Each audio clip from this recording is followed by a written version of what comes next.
Muito bem, hora de oração, mais um dia na presença do Senhor em nome de Jesus. Como você está? Como tem passado? Queremos orar e clamar em nome de Jesus. E eu quero falar com você hoje sobre a querigma.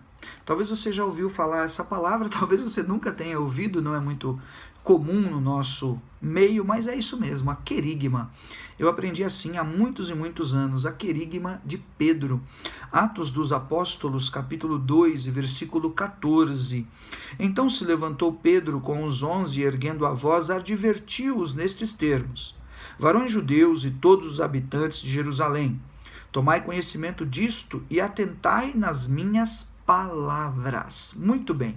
E aí ele vai seguir aqui fazendo uma ministração e trazendo uma mensagem incrível, tremenda.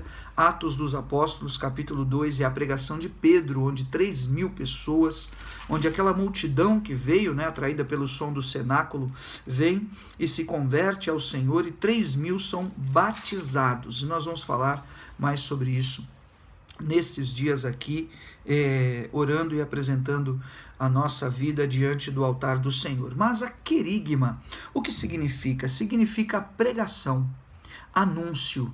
Querigma significa mensagem, proclamação. É um termo do grego. Então a querigma de Pedro é a pregação de Pedro. E por que eu estou falando sobre isso, Porque é uma direção muito clara do Espírito Santo de Deus nas nossas vidas. A mensagem, o desejo de compartilhar, aquilo que realmente veio e se estabeleceu sobre nós. Assim, sendo bem prático, bem objetivo, Pedro ele começou a pregar, resumindo aqui, e dando o testemunho da cruz, o testemunho de Jesus, e falando dos acontecimentos que estavam ali em Jerusalém. Depois fez uma relação com o testemunho de Davi, as promessas do Salmo 110, onde Davi fala do próprio Senhor Jesus, e outros temas, mas principalmente a querigma de Pedro, ela está centralizada na profecia de Joel, capítulo 2. Naqueles dias derramarei do meu espírito sobre toda a carne. Então ele repete no versículo 17, derramarei do meu espírito sobre toda a carne, vossos filhos e vossas filhas profetizarão, vossos jovens terão visões e sonharão, e assim por diante. Acontecerá naquele dia que quem invocar o nome do Senhor será salvo. Aquela pregação foi incrível. Aquelas almas se converteram, se dobraram aos pés de Jesus. Foi incrível o nascimento da igreja, a alavancagem da igreja, pelo derramamento do Espírito Santo. Sem o derramamento do Espírito Santo na minha vida, na tua vida, não vai acontecer nada. Em uma obra, em uma igreja, em um ministério, não vai acontecer nada. Segundo, eles se levantam no mover do Espírito para a pregação. É a querigma, é levar a mensagem. E o Espírito de Deus mesmo municiou Pedro com as lembranças, com a palavra, com a concatenação das ideias. O Espírito Santo de Deus é tremendo. Jesus disse naquele dia: não se preocupe com o que você vai ter que falar, porque ele vai colocar a palavra na tua boca. Imagine, eu era uma pessoa extremamente tímida, uma pessoa, introvertida, e o Senhor veio com o seu Espírito para que nós pudéssemos então sermos capacitados. Imagine o que ele não pode fazer também na tua vida. Agora eu queria falar sobre essa querigma. Quando eu me converti, poucas pessoas sabem disso, na família, assim por diante, na igreja acho que já contei algumas vezes.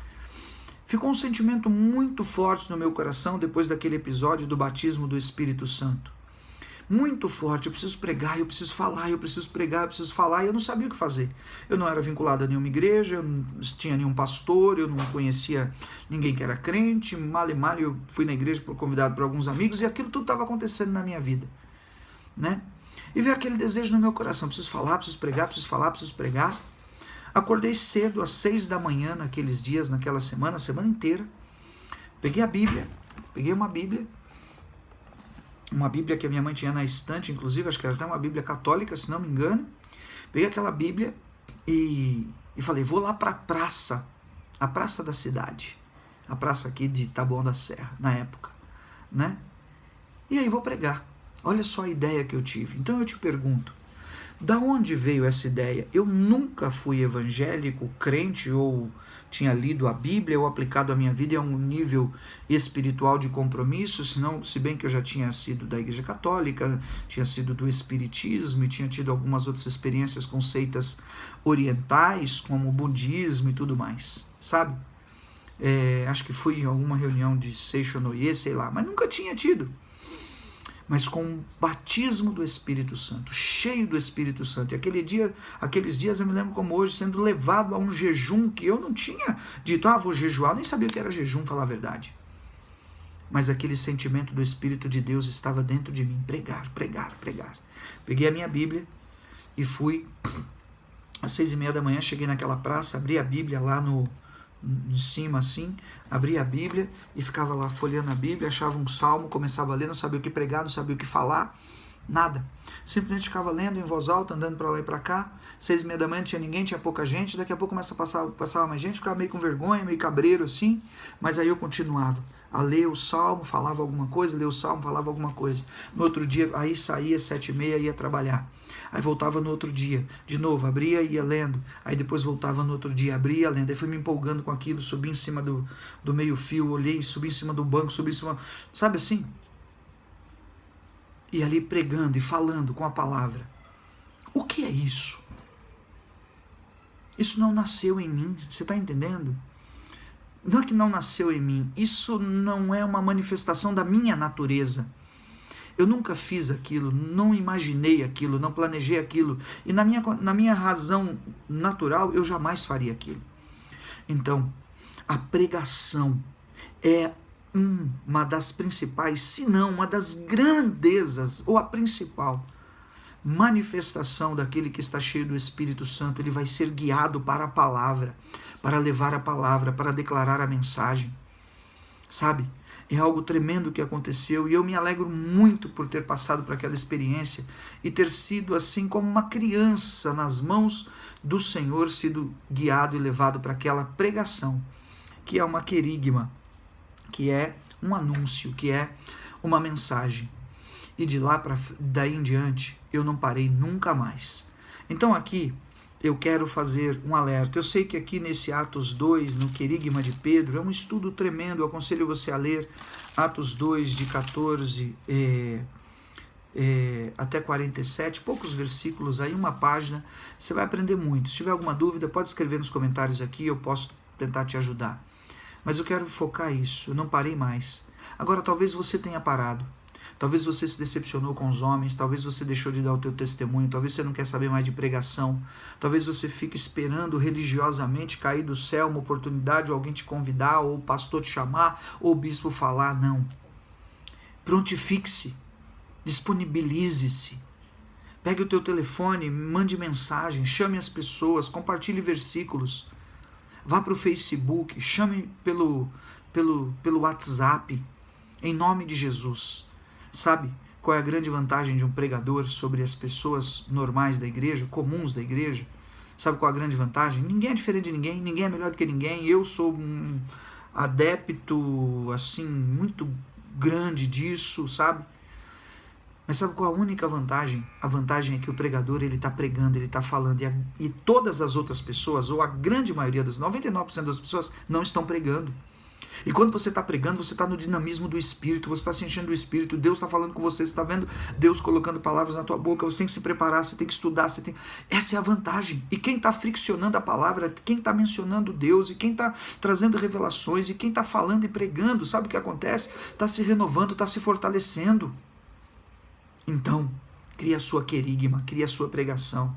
Quem vai ouvir, bispo? Quem vai se converter? Meu irmão, naqueles dias lá, ninguém estava ouvindo. Aliás, passavam uns caras lá e fazia sinal com a mão, que não posso nem te mostrar, porque é muito feio, sabe? Era ignorado, mas eu estava lá e comecei com vergonha, comecei com timidez, comecei olhando ressabiado, mas eu estava lá e eu não falhei nenhum dia.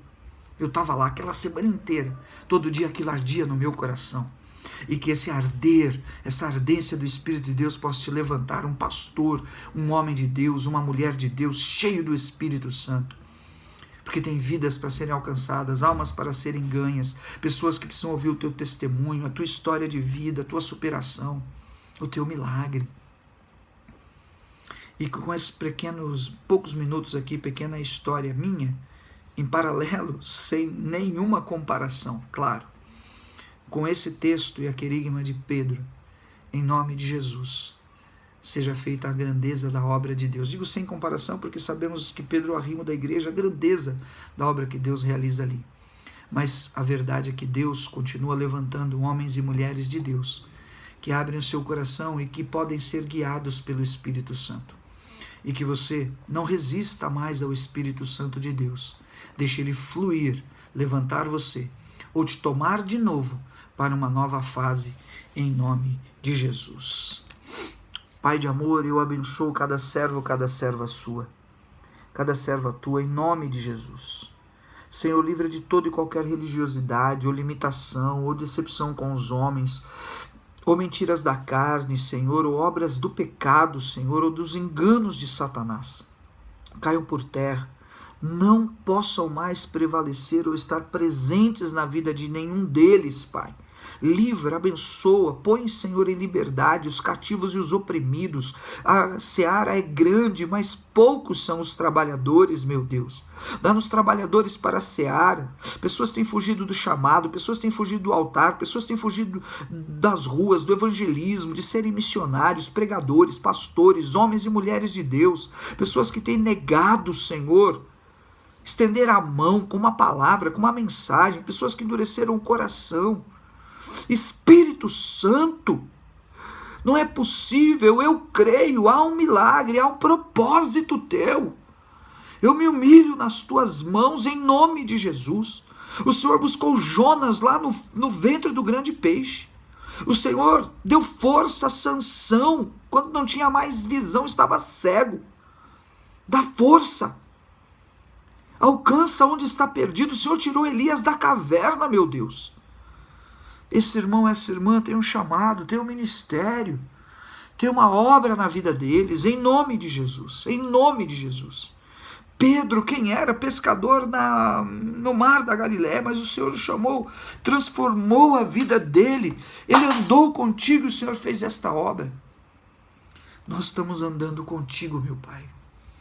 Dá-nos a viver esta manifestação sobrenatural nestes dias. Eu clamo, eu suplico, eu imploro, vem Espírito Santo sobre a minha vida, porque sem o Senhor, Espírito Santo, no nome de Jesus, eu não sou ninguém, não poderei fazer nada. Se o Senhor tirar de mim a unção que está sobre a minha vida, se tirar o fôlego de vida, eu não sou nada, não sou ninguém.